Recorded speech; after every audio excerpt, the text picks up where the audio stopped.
Hello and welcome to another great edition of Wildcats Weekly presented by Armored Roofing.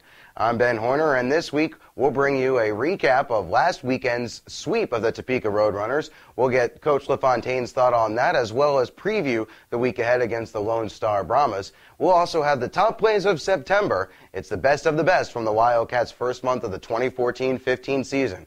All that and more straight ahead on Wildcats Weekly presented by Armored Roofing.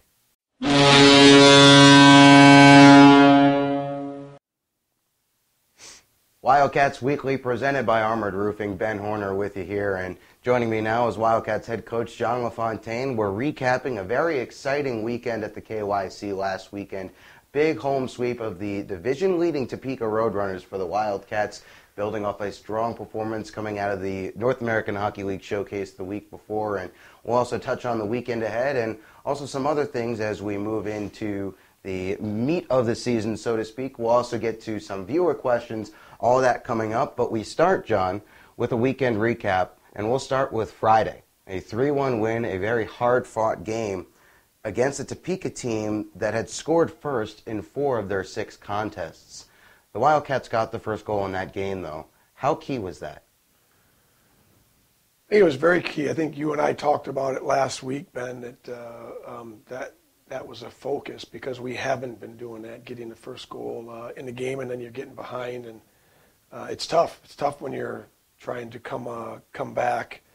This league there's a lot of speed, there's skill, and there's some good goaltending, and it's tough to always having to put yourself behind the 8 ball and trying to come back because sometimes you tend to take some chances, and then you're giving up some chances on the other end. So I thought that was the key. Both games we got a 1-0 lead, and then both games got a 2-0 lead after the second. And I thought the getting the first goal was a key, Ben, and then the way our guys played the second periods of both games with that lead was just a great step up for this team as far as not letting them have any momentum, not letting them come back. That's 4 straight games now the Wildcats have gotten the first goal. As you correctly pointed out, first 3 games of the year. They fell behind early and had to fight their way back. Is that a result of anything specific or just a byproduct of the team coming together as the season progresses?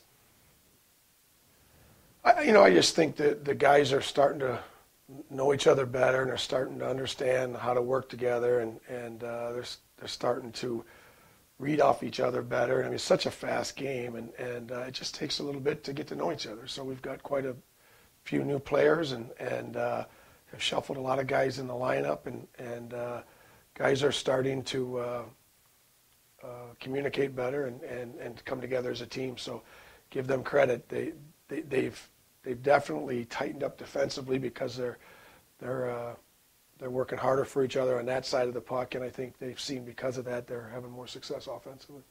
You mentioned defense there, and that's a perfect segue to the next point. This was a Roadrunners team that had averaged 6 goals per game in the previous 3 contests before heading into the K. Yeager Coliseum. The Wildcats shut them down, 2 goals over the 2 games. Now, you had mentioned that the defense was always going to be a work in progress, takes a bit more of an adjustment period than for the forwards. Has that adjustment period, for your money, gone quicker than expected?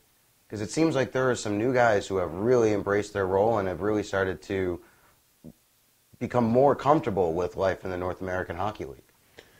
Yeah, we've got some really high-end, smart defensemen, that read the ice well and are quick and defend well and have some good. They adjusted to the pace real quick. Obviously, with Cook and Townsend, they knew the pace. They knew what to expect, but it's hard to relay that to your new defensemen that gosh, it's going to be a little bit of an awakening. And it was. Every one of them, first few games, it was tough. The speed, the other team most teams have some very, very strong speed up front. But some guys have really elevated their game at the defensive end with our new defensemen, with Knight and Kuzmeski, adjusting as quick as they can. We didn't expect that. And then the other 4 guys have all gotten better, and they're all developing, and they're all showing that they're ready to contribute. Last week Scatliff and Hinchin played really hard and played really well, and really we don't know if we gave up an odd man rush the whole weekend, and those guys made good reads, and Verche and Nichols are right there ready to compete and get into, and they're developing and working hard. It's been fun to see that. Topeka came into this past weekend averaging the 3rd most shots on goal per game in the entire league. And the Wildcats really did a good job of shutting them down. It seemed like a lot of that was down to bodies in the shooting lanes. At least from where I was watching, it seemed like there was a lot of block shots this week. Was that a point of emphasis against Topeka, or is that just part of the larger overall philosophy? No, I think that we had the puck more. I think that our to start out, our forwards weren't turning over the puck as easy, weren't giving the puck away quite as easy. They were making plays and protecting the puck, and so they didn't have the puck that as often. We weren't back checking quite as often, but the back check was strong. Guys came back with a purpose and stayed with their men better and made it a lot easier on it for our defensemen. Certainly made it a lot easier on the goaltender, Austin Shaw, as well. Really didn't have too many second and third chances to deal with, part because of his efforts, gobbling up the rebounds, but also in part because of that responsibility in the defensive zone. Yeah, the guys boxed out well, and when you've got bodies coming back and staying with their men better, it makes everything easier. So the defensemen did a great job of protecting the middle of the ice for Austin, and when they got shots through, if they weren't gobbled up, because he did a good job of gobbling them up, our guys weren't letting them get to rebounds. So it was fun.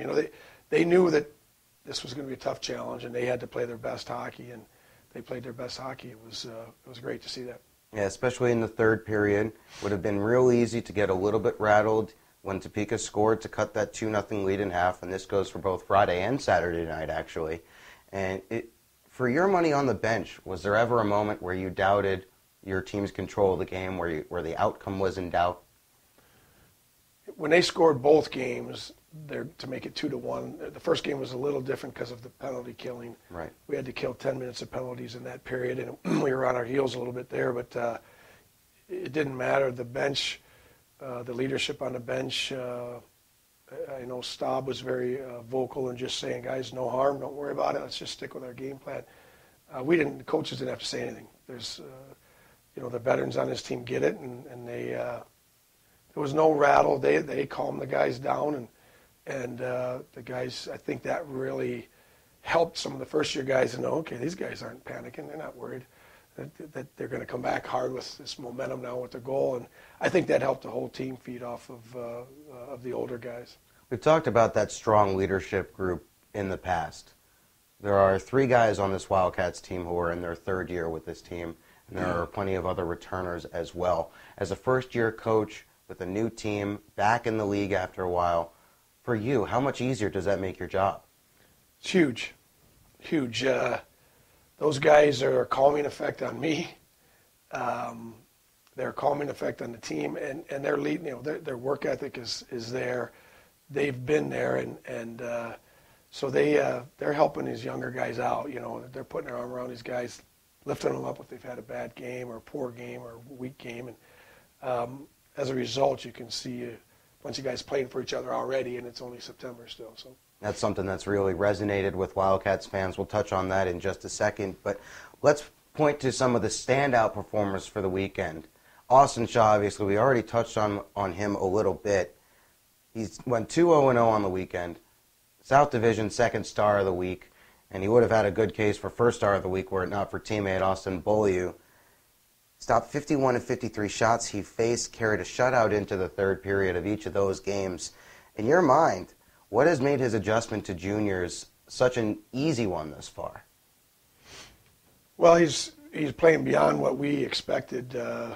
We've obviously watched him in practice. We watched him in our main camp, and we liked a lot of things that he, in his game, a lot of his foundation and his movement, but he shocked us as far as reading the play and coming out when he's had to. He's had to make some big saves, and and he's challenging and playing with confidence. And sometimes it's hard when you've got a lot of pressure on you. For example, going from a 7 o'clock game to a 1 o'clock game, and the pressure that was put on him. So his mental makeup, his mental game, he's strong to filter everything out. So he's impressed us there because it's as a first-year player, it's a tough adjustment. And he said that the first 2 games he played, exhibition games, he was a little shocked at how fast and how quick guys shoot. And they can pick corners very quickly. So he had a chance to kind of sit back and watch and give him credit for being able to come in a pressure situation and still stay focused. Is it fair to say that kind of self-awareness, that mental strength and mental maturity, that's not something that you can coach very well? No, obviously he brought it with him, and he's worked on that, and he was ready to kind of seize the moment because we wanted a goalie to help us out and step up for us, and now since then I think the team is playing better, and so whoever gets in there, whether it's him or David, is going to have a solid team in front of them that they can play confident knowing that they don't have to worry about the backdoor opportunities. On the front end of things, Austin Beaulieu, a huge catalyst for the attack on the weekend. Of the 8 goals, 4 were scored by Beaulieu. He had credit for both game-winning goals. From where I watched John high above the ice, he seems like the kind of player that can just take over a game. Is that a fair assessment of Austin Beaulieu? Yeah, he's smart, very smart, and he's quick. And then he's our smallest player, but he's strong down low. He's got strong legs, and so even when the opponents get a piece of him, they don't knock him off the puck. So because of how quick he is, and he uses that smartly to his advantage, he can hold the puck a little longer and until something opens up or until he opens up. So. He's another one of those players that is adjusted quicker than we would have thought for junior hockey, and it's great to see that he's got some confidence. Quick adjustments equal strong performances. Austin Beaulieu, the Easton Divisional Star of the Week for the North American Hockey League South Division. First weekly award of the season for the Wildcats, and certainly well earned for Mr. Beaulieu. We're expecting to see plenty more of where that came from as the season heads forward. And John, let's put a wrap on our discussion about last weekend. I'm going to ask you 2 questions here. First, what is your overall takeaway from that 2-game sweep of the Roadrunners? Well, it was exciting to see that the hard work the guys have been putting in, to see that pay off against the top-notch team. Sometimes, we come back from the showcase and we beat a couple teams, but we didn't know much about them. We don't know if they're really going to be good teams or not. So it's always good to get wins, but we knew Topeka, how strong they are. So it was kind of a confidence builder for the guys to say, okay, the hard work is paying off, and if we play as a team and we put defense first, that we can play with the best. So. Second question, just to put an exclamation point on this. Many Cats fans will remind that Topeka is not a team the Wildcats have enjoyed much historical success against. There's a lot of excitement coming out of that sweep. What would you say to them to help them keep that weekend performance in the larger perspective of the 60-game season? To our fans or to our players? To our fans. To our fans.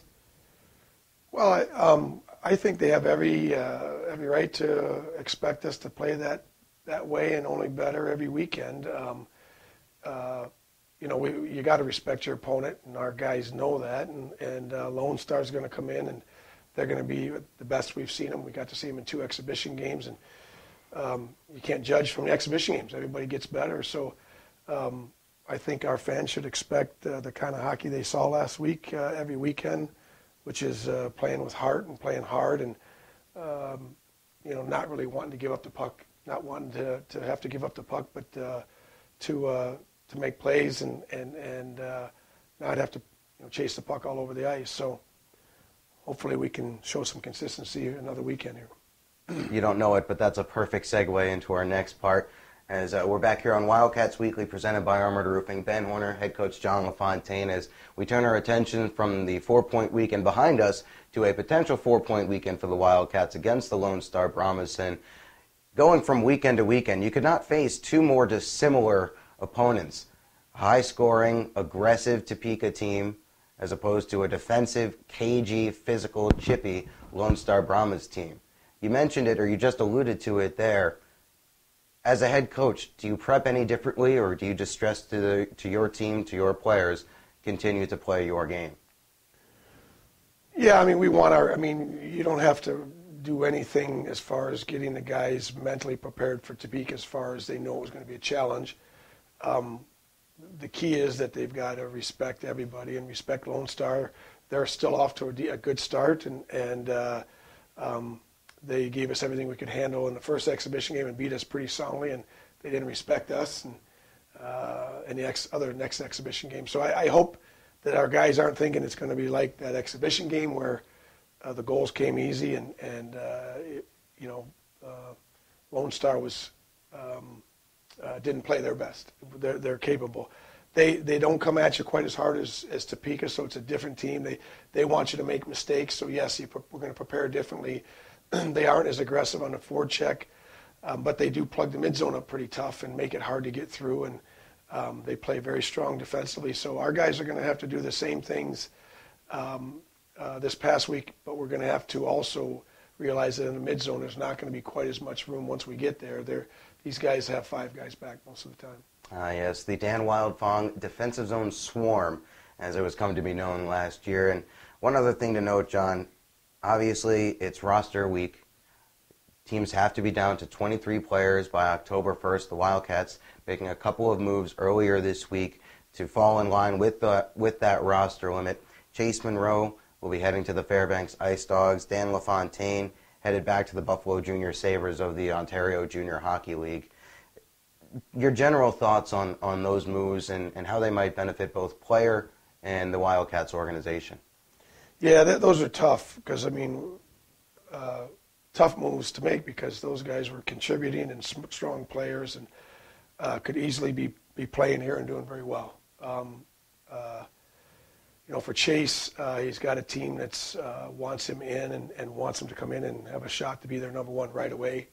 And we had to make a decision. And the fact that a strong organization like Fairbanks wanted him made it easier for us because we want to help all of our players out. And the same thing for Danny. Danny was really starting to play his best hockey and starting to get his confidence. He pretty much missed all of last year with a knee injury, out 5.5 months. So it's tough. Your first year junior, you're missing all but 10 games is as tough as it gets. So it's basically your first year juniors. And he was starting to show some confidence and come around. But Buffalo is his team from last year. They're very competitive, and they really wanted him back as one of their top centermen. And so he's going to go back there and lead that team. I think they're 500 right now, and he's going to have a chance to help lead that team back to where they were last year. And who knows, strong performances there may lead to other avenues down the road for Dan LaFontaine. John, let's get into some bit more fun stuff here. We opened up the floor, so to speak, to the fans on Facebook and Twitter to see if they had any questions that they wanted to throw your way.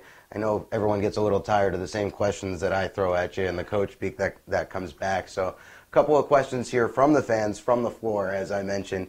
And we'll start off with David Lawson. This is a two-parter.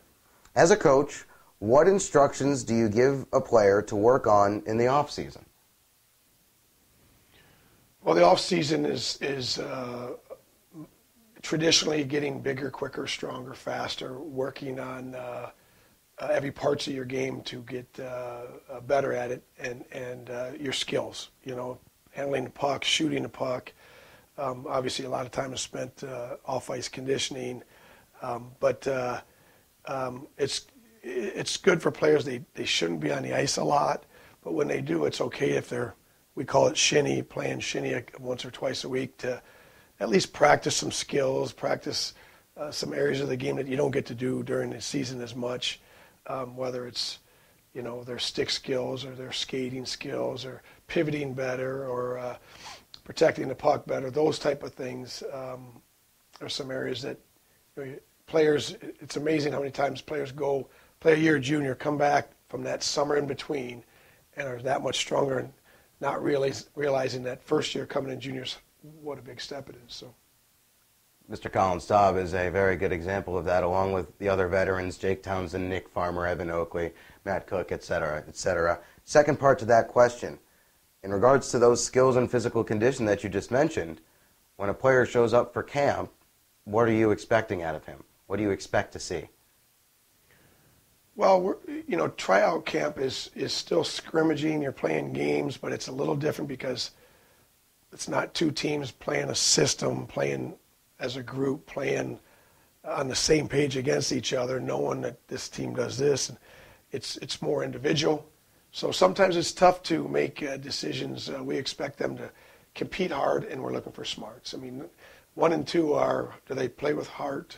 Do they compete? Do they go in and get the puck, and are they strong enough on the puck to come out with the puck? And how smart are they? Those are probably the two big things that when you say we expect, that's what we look for. So. Okay, moving on. This next question from William Thomas, both a season ticket holder and a billet this year. How's it going, Thomas household? As a coach, how do you go about choosing a captain and assistant captain? With a full roster and knowing you have to sit players every game, how do you go about choosing who gets rest and who plays? Well, the captaincy, I mean, it's evolved. You can see the leaders, and I don't think you have to have a C or A to be a leader. I don't think just because you have a letter on your shoulder means you're a leader. You can lead without the letter. You can have a C or A and not be a good leader either. You can have the letter and not figure it out. But we've got a core group of guys that are leading this team and doing it pretty naturally and working together. And I don't see any egos, don't see anybody wanting to outdo the other guy. I mean, it starts with Colin Staub, and then if you go to Nick Farmer and Matt Cook and Jake Townsend and Evan Oakley, there's a core nucleus there of guys that are helping, and Riesinger's helping, and David Zebnik's helping. All these guys, they're working together. Nobody has a C or an A right now, but that doesn't mean they're not leading. Second question. Yeah, tough. It's tough. We're wanting to see which kids are continuing to develop. We want to. It's nice to be able to get as many guys in the lineup as you can to see what they're made of, but yet you got to take guys out of the lineup. So, those are tough decisions every week to make, and we're down to 23 now, and it makes it a little bit easier, less guys in the stands. But for the most part, other than Eric Yeager's early injury, we've had guys healthy, ready to play, and so it's healthy scratches in the stands, and that's these guys have not made it easy. The guys in the stands get their chance usually the next game and do a good job, so it's been tough making decisions for the lineup. Let me throw my own follow-up in off the back end of Mr. Thomas's second question. When a player is scratched and the next night comes into the lineup, what are you looking for out of him? What kind of response do you want to see? Oh, we want to see them come in and play their game and play hard and add some jump to the lineup, add some work ethic and some competitiveness to the lineup. And you got to be careful. Sometimes, the attitude is to try to do too much. And sometimes in hockey, too much means trying to do it by yourself. And then you end up turning the puck over. And the game is as much a team game as there is out there in each sport. And so, getting them to come in and add a little fire to the bench, getting guys going, play physical, win your battles, and play hard defensively, and show us that you want to be in the lineup. And if you can tally a goal and an assist in your game back in the lineup like Johnny Lazarus did over the weekend, it's all a plus. Last one here, John. Not a question, but Libby Brooks wanted to pass along this message, and Libby is a big fan of the Wildcats, so I wanted to read this one out for you. No questions, but I just wanted to say I was really worried when so many players left last year. After the last couple of games, it seems like these boys have really come together and learned to work hard. I believe we are going to have a successful year. I'm excited for the rest of the season. Go Wildcats. Great note from Libby Brooks to wrap it up. John, thanks so much for your time. Any final thoughts before we let you get out of here? No, thanks, Libby, and thanks, Ben. Appreciate it, buddy. All right, we'll be back with more after this on Wildcats Weekly, presented by Armored Roofing.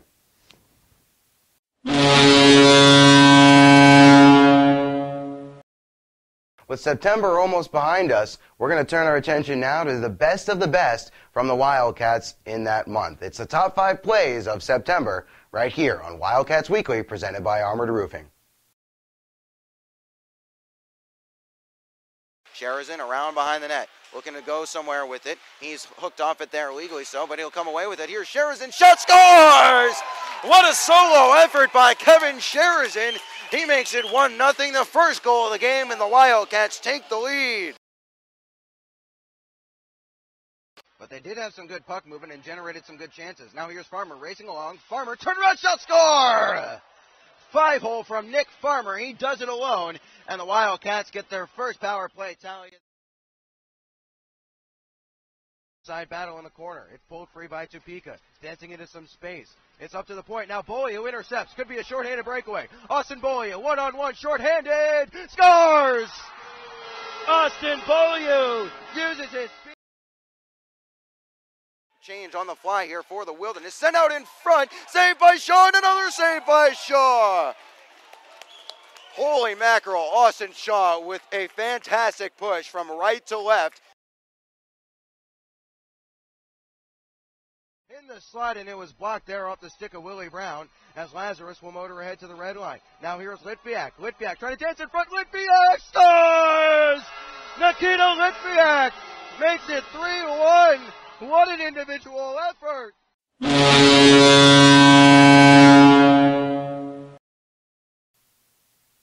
That will do it for us here on Wildcats Weekly, presented by Armored Roofing. Before we step aside, though, a couple of reminders about this weekend's action. 7:05 start time both nights against the Lone Star Brahmas, Friday and Saturday. Reminder, Saturday is First Responders Appreciation Night, meaning all police, firefighters, EMTs, correction officials, anyone with a badge will get in free with ballot identification.